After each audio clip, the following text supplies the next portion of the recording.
আসসালামু আলাইকুম। সবার আগে বাছাই করা 10টি আন্তর্জাতিক খবর জানিয়ে দেব। প্রথমেই থাকছে শিরোনাম। তবে তার আগে অনুরোধ থাকবে ভিডিওটিতে একটি লাইক দিবেন।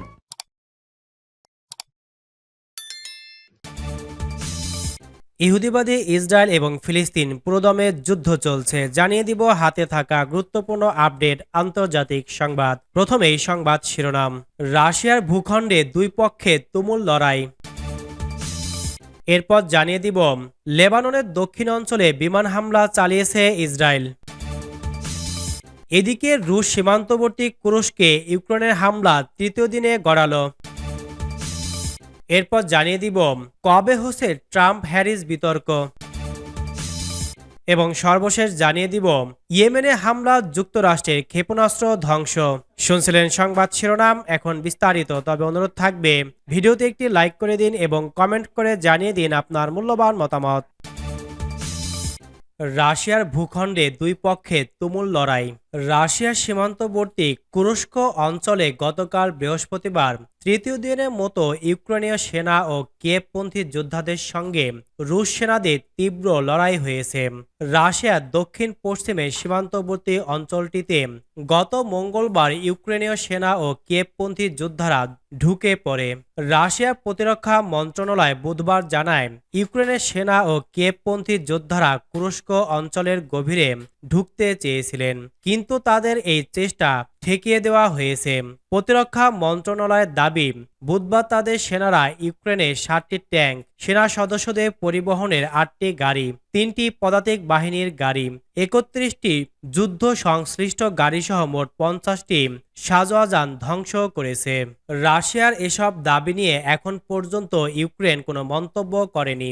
তবে মস্কো থেকে আল জাজিরার প্রতিবেদক জানান, কিয়েভপন্থী যোদ্ধারা তুরস্ক অঞ্চলে কয়েকটি গ্রাম এখনও দখল করে রেখেছেন। 2022 সালে ফেব্রুয়ারি ইউক্রেনে হামলা শুরুর পর এখন পর্যন্ত রাশিয়ার সীমান্তবর্তী অঞ্চলে কিয়েভপন্থী যোদ্ধাদের অনেকগুলো অনুপ্রবেশের ঘটনা ঘটেছে। এই যোদ্ধাদের ইউনিটের মধ্যে Russian volunteer corps of freedom of Russia legion অন্যতম। তবে কখনো কখনো ইউক্রেনের সেনারাও রুশ ভূখণ্ডে অনুপ্রবেশ করেছেন বলে দাবি করে আসছে মস্কো। ইউক্রেনের সেনা ও কিয়েভপন্থী যোদ্ধাদের তুরস্ক অঞ্চলে অনুপ্রবেশকে বড় ধরনের উস্কানি বলে মন্তব্য করেছেন রুশ প্রেসিডেন্ট ভ্লাদিমির পুতিন। পররাষ্ট্র মন্ত্রণালয়ের মুখপাত্র মারিয়া জাখারোভা বুধবার নিজেদের ভূখণ্ডে কিয়েভপন্থী যোদ্ধাদের অনুপ্রবেশের ঘটনাকে সন্ত্রাসী কর্মকাণ্ড বলে মন্তব্য করেন। লেবাননের দক্ষিণ অঞ্চলে বিমান হামলা চালিয়েছে ইসরায়েল। ইসরায়েলের সামরিক বাহিনী বৃহস্পতিবার জানায়, তারা দক্ষিণ লেবাননের বেশ কয়েকটি এলাকায় হিজবুল্লাহর লক্ষ্য বস্তুতে বিমান হামলা চালিয়েছে। লেবাননের জাতীয় বার্তা সংস্থা জানায়, ডুয়েস শহরে এক এলাকায় একটি বাড়ি ধ্বংস হয়েছে, তবে এতে কেউ হতাহত হয়নি। বৃহস্পতিবার ইসরায়েলি সামরিক বাহিনী জানায়, তারা গাজায় দক্ষিণ অঞ্চলের রাফা এলাকায় অভিযান চালিয়েছে। সেখানে কয়েক মাস ধরে হামাস জঙ্গিদের বিরুদ্ধে ইসরায়েলি সামরিক বাহিনী লড়াই করছে।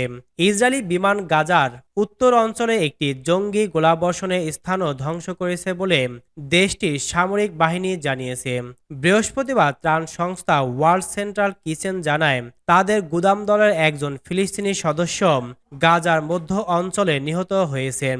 দলটি বলে, তারা নাদি সালাউটের মৃত্যুর বিষয়ে বিশদ অনুসন্ধান করছে এবং তারা মনে করে নাদি সালাউট সেই সময় ডিউটিতে ছিলেন না। ইসরায়েলি সামরিক বাহিনী বলে, তারা সাম্প্রতিক দিনগুলোতে প্রতিষ্ঠানটির কোনো কর্মী তার ডিউটির সময় ক্ষতিগ্রস্ত হয়েছেন এমন কোনো ঘটনা সম্পর্কে অবগত নয়। রুশ সীমান্তবর্তী তুরস্কে ইউক্রেনের হামলা তৃতীয় দিনে গড়ালো। রাশিয়ার সীমান্তবর্তী তুরস্ক অঞ্চলে টানা তৃতীয় দিনের মতো হামলা অব্যাহত রেখেছে ইউক্রেনীয় সেনারা। বৃহস্পতিবার অঞ্চলটিতে হামলা আরও তীব্র হয়েছে। বিশ্বের বৃহত্তম পারমাণবিক শক্তির ওপর এমন হামলার কারণে মজুত করা সেনাদের যুদ্ধের ময়দানে আহ্বান জানালো মস্কো। ব্রিটিশ বার্তা সংস্থা রয়টার্স এ খবর জানিয়েছে। 2022 সালে ফেব্রুয়ারিতে যুদ্ধ শুরু হওয়ার পর থেকে রাশিয়ার ওপর ইউক্রেনের করা সবচেয়ে বড় হামলাগুলোর একটি ছিল 6 আগস্টের এই হামলা রুশ কর্মকর্তাদের মতে রুশ সীমান্ত দিয়ে ওই দিন প্রায় 1000 ইউক্রেনীয় সেনা ট্যাঙ্ক এবং সাজোয়াজার নিয়ে প্রবেশ করে সূর্যা শহরের কাছে তুমুল লড়াইয়ের খবর পাওয়া গেছে। প্রেসিডেন্ট ভ্লাদিমির পুতিনের নির্দেশে ইউক্রেনে রুশ সেনাবাহিনী পাঠানো 2 বছরেরও বেশি সময় পর রুশ ভূখণ্ডে এ ধরনের অনুপ্রবেশ রাশিয়ার জন্য একটি ধাক্কা। ইউক্রেনের এই আক্রমণকে একটি বড় ধরনের উস্কানি হিসেবে অভিহিত করেছে পুতিন। ক্রেমলিন সমর্থিত রাজনৈতিক দলের নেতা সের্গেই মিরোনভ এটিকে সন্ত্রাসী হামলা এবং আন্তর্জাতিকভাবে স্বীকৃত বিদেশি ভূখণ্ডে আক্রমণ বলেছেন। তুরস্কের আঞ্চলিক ভারপ্রাপ্ত গভর্নর অ্যালেক্সি শিরনভ বলেছেন, হামলার কারণে হাজার হাজার বাসিন্দাকে সরিয়ে নেওয়া হয়েছে। ইউক্রেনের সবচেয়ে বড় সমর্থক যুক্তরাষ্ট্র এই হামলার বিষয়ে পূর্বে তাদের কাছে কোনো তথ্য ছিল না বলে জানিয়েছে হোয়াইট হাউস। পেন্টাগনের মুখপাত্র সাবরিনা সিং বলেছেন, তুরস্ক অঞ্চলে ইউক্রেনের পদক্ষেপ মার্কিন নীতির সঙ্গে সামঞ্জস্যপূর্ণ। কবে হচ্ছে ট্রাম্প হ্যারিস বিতর্ক? সাবেক মার্কিন প্রেসিডেন্ট ডোনাল্ড ট্রাম্প ও ভাইস প্রেসিডেন্ট কমলা হ্যারিসের বিতর্ক অনুষ্ঠানে বিষয়টি নিশ্চিত হয়েছে। আগামী 10 সেপ্টেম্বর এই বিতর্ক অনুষ্ঠিত হবে বলে এক প্রতিবেদনে জানিয়েছে সিএনএন। বৃহস্পতিবার 8 আগস্ট ট্রাম্প এই বিতর্কের বিষয়টি গণমাধ্যমে নিশ্চিত করেন। এবিসি নিউজ বিতর্কটি পরিচালনা করবে বলে জানা গেছে। এবিসি নেটওয়ার্কের একটি সূত্র জানায়, প্রেসিডেন্ট প্রার্থীদের বিতর্ক অনুষ্ঠানকে কেন্দ্র করে ভাইস প্রেসিডেন্ট হ্যারিস ও সাবেক প্রেসিডেন্ট ট্রাম্প বিতর্কে বসতে রাজি হয়েছেন। ফ্লোরিডায় এক সংবাদ সম্মেলনে ট্রাম্প বলেন, ভাইস প্রেসিডেন্টের সঙ্গে আসন্ন বিতর্ককে ঘিরে তিনি উৎফুল্ল। সিএনএন বলছে, তারা দুজনই এবিসি, ফক্স নিউজ ও এনবিসিতে বিতর্কের ব্যাপারে আগ্রহ প্রকাশ করেছেন। ট্রাম্প বলেন, আমি মনে করি ডিবেট গুরুত্বপূর্ণ। ফক্স নিউজে আমরা 4 সেপ্টেম্বর বিতর্কে বসতে রাজি হয়েছি।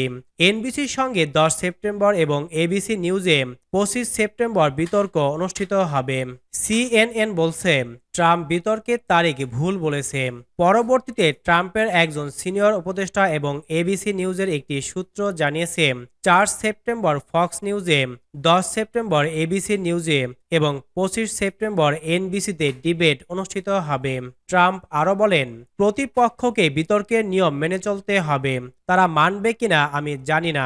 হ্যারিস এখনও বিতর্কের বিষয়ে গণমাধ্যমকে নিশ্চিত করেননি। তিনি প্রার্থী হওয়ার উপযুক্ত নন, তাই তিনি মিডিয়ায় কোনো সদুত্তর দিতে পারেননি। আমি বিতর্কে বসতে আগ্রহী কারণ আমরা আত্মবিশ্বাসী। এদিকে বৃহস্পতিবার হ্যারিস সাংবাদিকদের ট্রাম্পের সঙ্গে বিতর্কে বসার বিষয়টি নিশ্চিত করেন। হ্যারিস বিতর্কে বসতে আগ্রহী উল্লেখ করে বলেন, আমি উৎফুল্ল কারণ ট্রাম্প বিতর্কে বসতে রাজি হয়েছেন। আমি চাই তিনি যেন শেষ মুহূর্তে পিছিয়ে না যান। ইয়েমেনে হামলা, যুক্তরাষ্ট্রের ক্ষেপণাস্ত্র ধ্বংস। মার্কিন সেনাবাহিনীর সেন্ট্রাল কমান্ড সেন্টকম জানিয়েছে, তারা ইয়েমেনের হুতি নিয়ন্ত্রিত এলাকায় হামলা চালিয়ে 2টি অ্যান্টিশিপ ক্রুজ ক্ষেপণাস্ত্র এবং একটি স্থল নিয়ন্ত্রণ কেন্দ্র ধ্বংস করেছে। এছাড়া মার্কিন বাহিনী পৃথক হামলায় লোহিত সাগরে একটি জাহাজও ধ্বংস করেছে, তবে তখন তাতে কোনো ক্রু ছিল না। আল জাজিরার শুক্রবারের 9 আগস্ট প্রতিবেদনে এ তথ্য জানানো হয়। বলা হয়, সেন্টকম ইরান সমর্থিত গোষ্ঠীকে বেপরোয়া এবং বিপজ্জনক বলে অভিযুক্ত করেছে, যা আঞ্চলিক স্থিতিশীলতা ও নিরাপত্তাকে হুমকির মুখে ফেলেছে। তাই গোষ্ঠীটি তৎপরতা রোধে পদক্ষেপ গ্রহণ শুরু করেছে যুক্তরাষ্ট্র। তবে এই হামলার ধরন স্পষ্ট করেনি মার্কিন সেনাবাহিনী। ধারণা করা হচ্ছে, বিমান বাহিনীর সঙ্গে সমন্বিত আক্রমণ করে হুতিদের ক্ষেপণাস্ত্র ধ্বংস করেছে তারা। গাজায় ইসরায়েলের হামলার প্রতিবাদে হুতিরা গত বছরের নভেম্বর থেকে লোহিত সাগর এবং এডেন উপসাগরে ইহুদি ও তাদের দোসরদের মালিকানাধীন জাহাজে হামলা চালিয়ে আসছে। এতে বাণিজ্যিক পথে পণ্য আনা নেওয়া হুমকির মুখে পড়ে। দুশ্চিন্তায় পড়ে পশ্চিমা বিশ্ব।